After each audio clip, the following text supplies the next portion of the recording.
But anyway, Evans did miss a free throw, and then he compounded that error at the other end by he bit on just the most half-assed Martell Webster pump fake. It was like it was like a Brad Miller pump fake. Like you watch it on TV and you're like, why would anybody go for that? But he practically jumped up and banged his head on the rafters. Like total Brad Miller pump fake. Did not look effective, but Tyree took it hook, line, and sinker.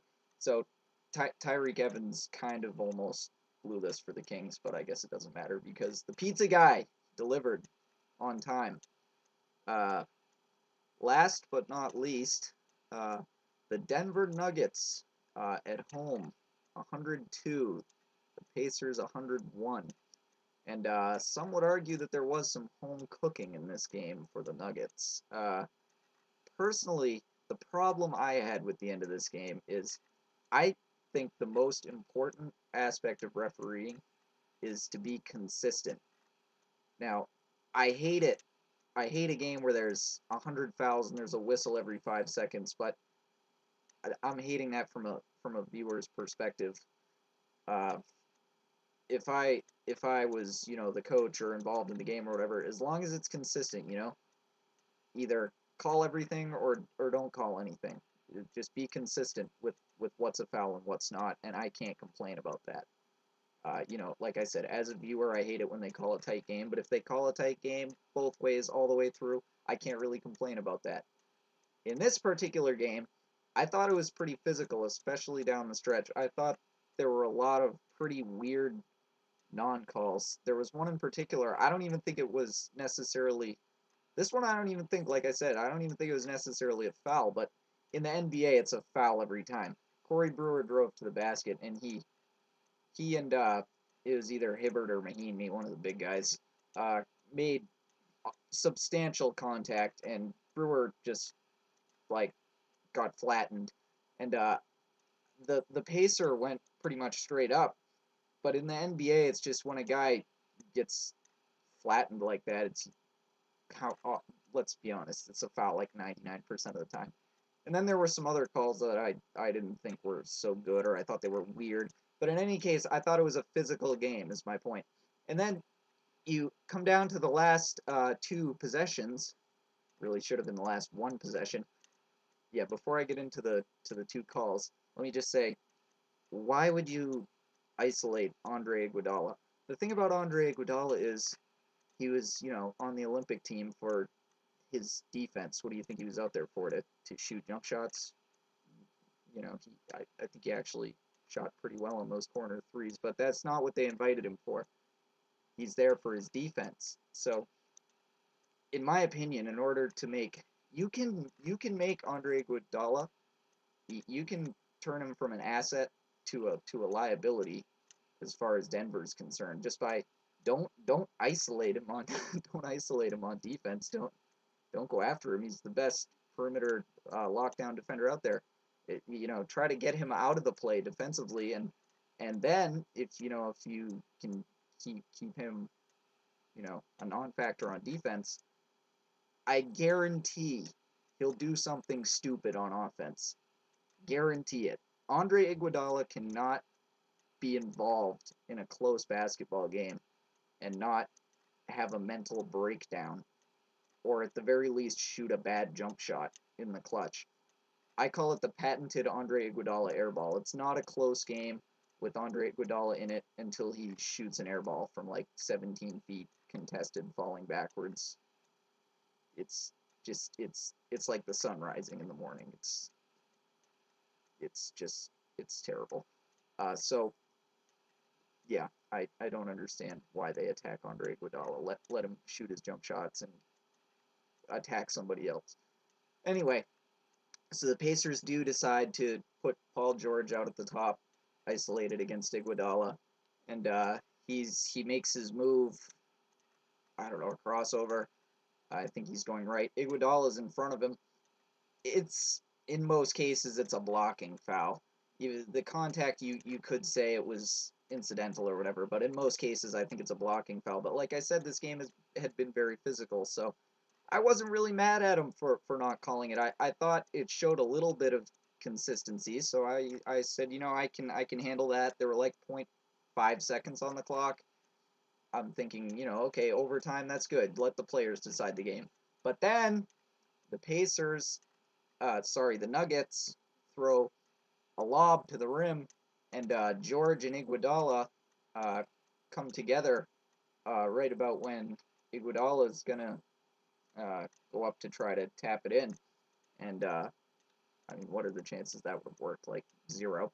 So the refs bail him out. There was some contact. It almost looked to me like it was more down low, like Iguodala got tripped up or whatever, fell down when he stumbled or whatever when he was trying to jump. You've seen it. You don't need me to describe it. And you know and then I didn't like that call after they didn't call it at the other end. I feel like maybe it was a foul. It was borderline in that situation. I usually think they probably let it go because, like I said, it's kind of a bailout to call that. But that's the primary reason I did not like that call. I thought it displayed inconsistency on the part of the officials. And of course, Iguodala stepped to the line, made one, missed the second, game over. Uh, Pacers none too pleased about that, and tough break, especially after the way they lost in Utah a couple nights ago with Paul Millsap catching his own pass off the backboard, which was legal because it hit the corner of the backboard and then deflected off another player, but still just not the way you want to lose, obviously. Um, so that covers all the games for tonight. I believe there were 7 of them. Uh, like I said at the beginning of this I thought the schedule looked pretty grim, and I picked out the worst game of the night to be the good game, and it turns out most of the other games were good, and that one was terrible. So what do I know? Apparently nothing. But read my games to watch posts anyway because they're funny and I make jokes and stuff. So you should still read them, even though I don't know what I'm talking about. Now I wanted to just move on to talk about a few news items. Like I said, I pretty much just decided to turn this camera on and just go for it with this video podcast, whatever you want to call it. So I didn't really come up with any clever names or themes or sections or anything. Maybe I'll work on that if I do this again, but for now we're just going to call this news. The first thing I said I'd get to is the latest Rudy Gay trade rumor. Uh, I don't really do trade rumors a lot of the times because they are what they are, rumors. And you know, a rumored trade actually happens like 0.0000000000001% of the time. Like even a lot of the times when it gets to the point where a guy getting traded is imminent, the rumored trade sometimes isn't even the one that happens. Like the guy goes to some destination that you never suspected. Um, so, like I said, I don't really get that into trade rumors, but I just thought for the sake of yapping, I might as well go into this. So, the latest Rudy Gay trade rumor is Gay to Toronto for Jose Calderon and Ed Davis.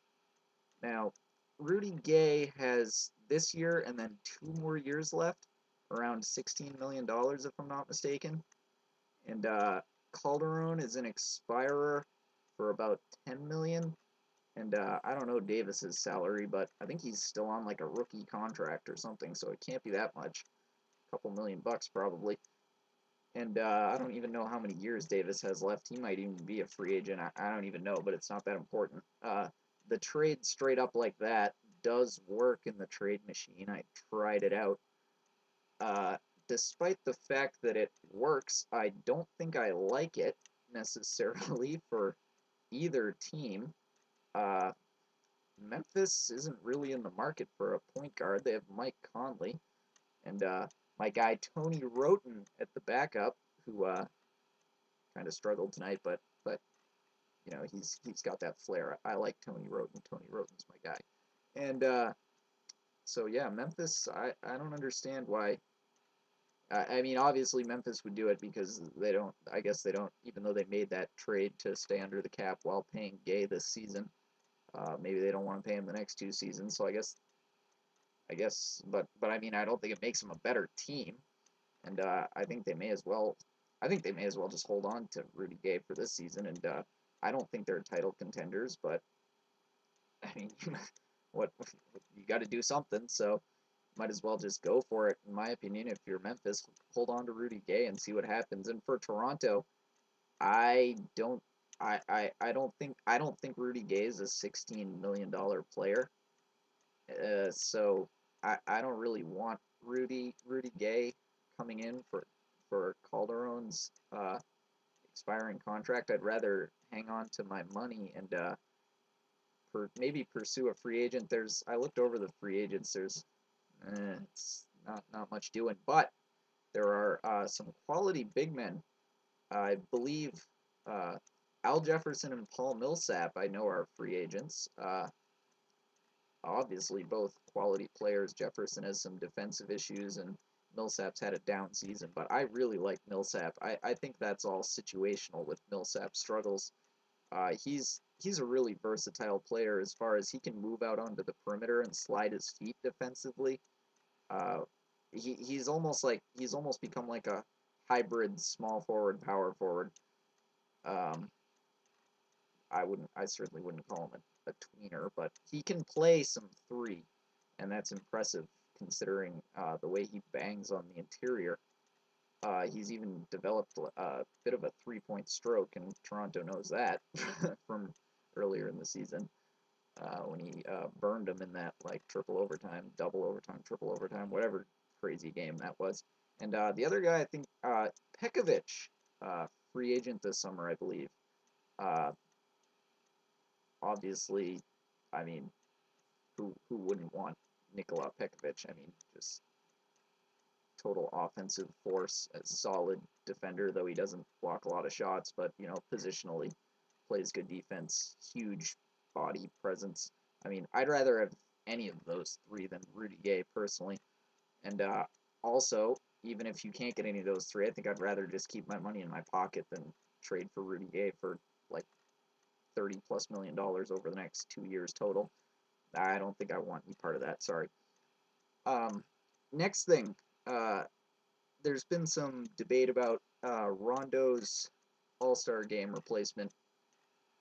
First of all, let me just say, um, I hate to see anybody go down with injury, obviously, and I almost feel guilty talking about his All-Star Game replacement because it just pains me to watch these great players go down with these terrible injuries. I hate it, but it is what it is, and we need another All-Star, I guess.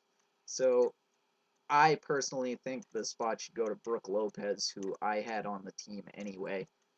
Best player on the fourth place Nets. I think they're still fourth. I checked the standings. I don't know if they've been updated yet for today's win. But I believe the Bulls, aren't the Bulls in front of them? The Bulls won too. I don't know. Anyway, Nets top four team in the East. Lopez, their best player. One of the best offensive players in the post in the league. I think you give him that spot easy. And my second choice, I suppose, would probably be Al Horford from the Hawks. I don't like anything about Horford's game. I mentioned this in my Eastern Conference All-Stars post.